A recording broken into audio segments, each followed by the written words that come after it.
Mənim baboşa necə deyirlər, 3-də verəcəyim yox, 5-də alacağım yoxdur. Sadəcə ona olunan jestləri görürəm. O bir söz var, cızzağım çıxır. Mənim şəxsən cızzağım çıxır. Elə bil ki, mənə kimsə o qazın üzərində bıçağıdırmı və yaxud da ki, bir dəmir parçasını qızdırır və mənə basır, o qədər cızz eləyir. Mən ürəyimə qədər yanıram. O qədər utanıram ki, onun qapısında dayanan o hündür maşınlardan düşən burma oğlanları görəndə mən o qədər utanıram ki, ya Rəbbim, biz kimlərin qapılarında dayanırıq, kimlərə sən arxandayıq deyirik. Bilirsiniz, kimin arxasında olmaq lazımdır? Həmin o adamlara deyirəm. Nazilə xanım kimi xanımların arxasında olmaq lazımdır.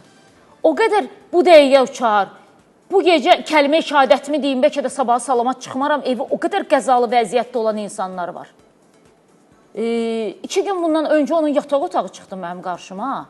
Mən qadınlığımla belə ağzı ayrıq baxdım ki, ay Allah, bir insan yəni belə yataq otağı ola bilər. Bilirsiniz kimlərin yataq otağına oxşuyurdu? Şahların, xanların, məmurların. Niyə bugün əli qabar olan, utandığından övladının üzünə baxmayan valideynlərə dəstək olunmur? Niyə o qapılarda çox bahalı demirəm də? 60 minlik maşınlar saxlanılmır, amma babuş kimlərin qapılarında 200 minlik, 300 minlik, bəlkə də yarım milyonluq maşınlar saxlanılır. Mübariz kimi oğullarımız olub. Yəni bugün biz kimlərlə gündəm oluruq? Bugün biz kimlərə dəstək oluruq? Bax elə buradan o babaşa dəstək olanlara. Düz özümə söz vermişdim ki, heç vaxt ona dəstək olan bəzilərindən heç vaxt heç nə istəmərəm. Amma indi məsəl üçün Nazilə xanım kimlərini görəndə həmin insanlara ağzı açmağım gəlir. Babaşa dəstək olan, özünü belə boy-boy tərif eləyənlər. Nazilə xanıma da dəstək olun. Dəstək olmaq istəyirsinizsə, bizim qaynar xəttimizdə əlaqə saxlayın. Sizin haqqınızda olan fikirləri bir qədər dəyişə bilərəm ki, yox, siz təkcə bu silsilədən olanlara yardım etmirsiniz. Siz həm də həqiqətən də